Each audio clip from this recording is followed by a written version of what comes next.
'cause the air is filled with gold dust, and fortune falls like snowflakes in your hands. Now I don't recall who said it, but we'd lived so long on credit, so we just headed out to find our promised land. Just poor Appalachian farm folk with nothing more. Dolly was born in Sevier County in East Tennessee in the foothills of the Smoky Mountains, the fourth of 12 children. Her family was cash poor, but rich in stories, feelings, and relationships with one another. And when Dolly eventually started writing songs about heartbreak, love, and sadness, she wrote from experience. So I made her a coat while she was going to school one day. And she come in, and I was sitting there sewing at the sewing machine, and I said, I'm making you a coat. And she said, well, Mama, why is it so many colors? And I explained to her why it's many colors, because it's scraps. And I said, it'll bring you good luck. I said, don't worry about it. She went to school, and some girls made fun of her. And so she was very, very hurt, came home crying about it. She said, they said we was poor. I said, you're not poor unless you think you are. I said, you're only poor if you believe you're poor. And I said, I don't think we're poor. I think we're the richest people on earth. We've got love, faith, honesty, and determination, and that's all it takes to have anything you ever want. In my coat of many colors, Mama made for me.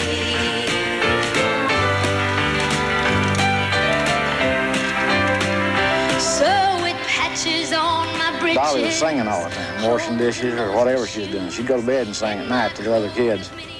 And I told her one day, I said, I'll take you to Cass Walker's and have you put you on the radio if you'll learn some songs there, you know. So she did. And I took her down there, and they loved her the first day. The people from upstairs come down to see who was singing and everything.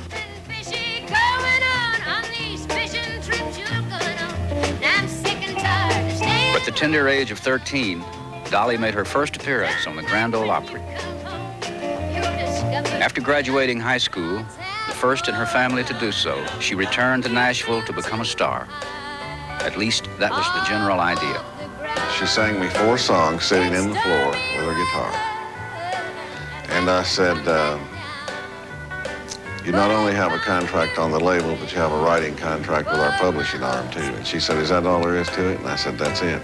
Just because I'm blonde, don't think I'm dumb, 'cause this dumb blonde ain't nobody's fool. Thank you very much. The big break came when Dolly became a regular on the Porter Wagner Show. Every week, she gained a larger audience, loyal fans who couldn't get enough of this delightful performer. You have something that is really unique and different. It's difficult to sell it, but once you have sold it, it becomes a trademark that will never be forgotten. And I kind of feel that's the way Dolly was, because the audience didn't accept Dolly right away. Neither did the recording company. I took a tape of Dolly to RCA Victor, sit down and played the tape for them, and they didn't care for Dolly at all, because she was so different than what they were used to hearing.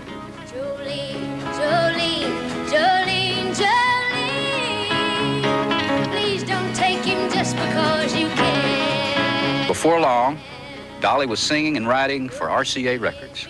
We used to have those Monday morning meetings for years at RCA and say, how can we make her the #1 singer in America? We'd discuss things like, well, she's got to quit wearing those wigs. Still driven and unsatisfied, Dolly came to a crossroads in her life, and she wanted to reach out to an even wider audience. As an entertainer, I think your primary goal is to touch as many people as you can.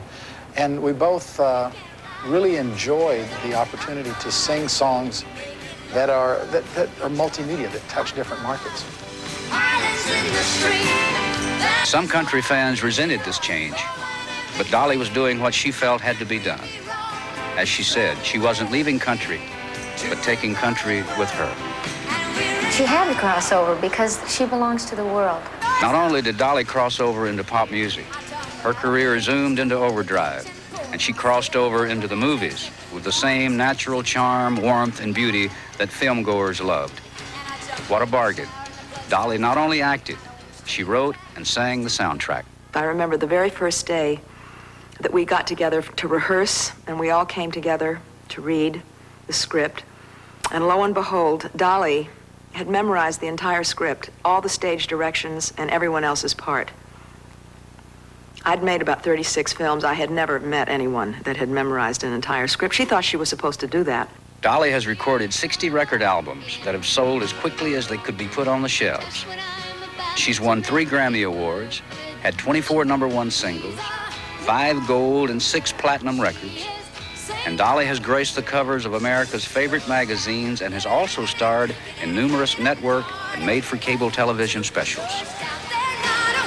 I can't tell you the honors that have been bestowed on her, but I know she's mighty proud of her CMA Entertainer of the Year Award in 1978 and that exciting day when she became a member of the Grand Ole Opry in 1969. Now, you'd think I'd run out of superlatives, but there's one more I think you should know about: her generosity. Appalachian memories keep me strong.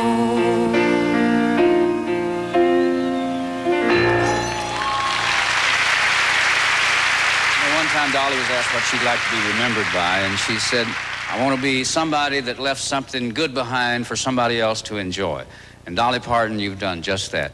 Ladies and gentlemen, it's my pleasure to introduce her on this special 60th anniversary night, Dolly Parton.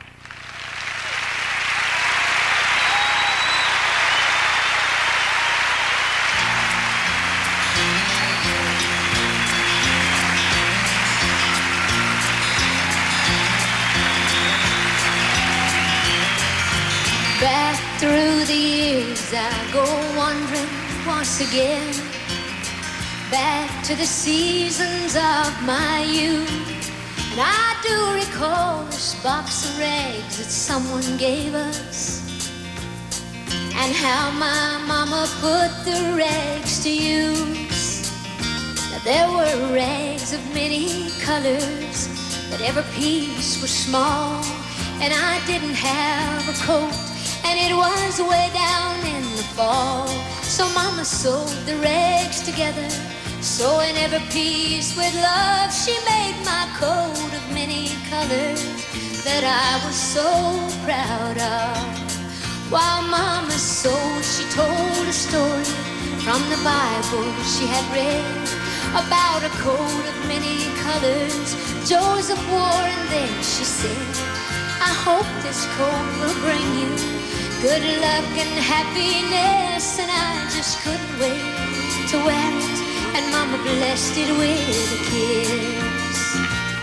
My coat of many colors that my mama made for me, made only from rags, but I wore it so proudly. And although we had no money, I was rich as I could be in my coat of many colors that mama made for me.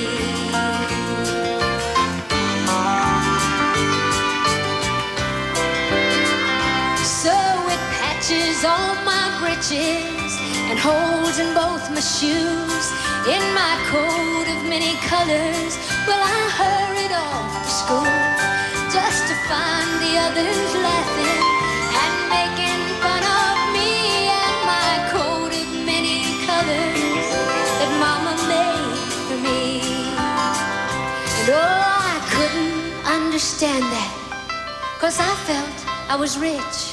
And then I told him of the love my mama sewed in every stitch. I even told him all that story that mama told me while she sewed, and why my coat of many colors was worth more than all their clothes. But they didn't understand it, and I tried to make them see that one is only poor only if they choose to be. It's true, we had no money, but I was rich as I could be in my coat of many colors that mama made for me.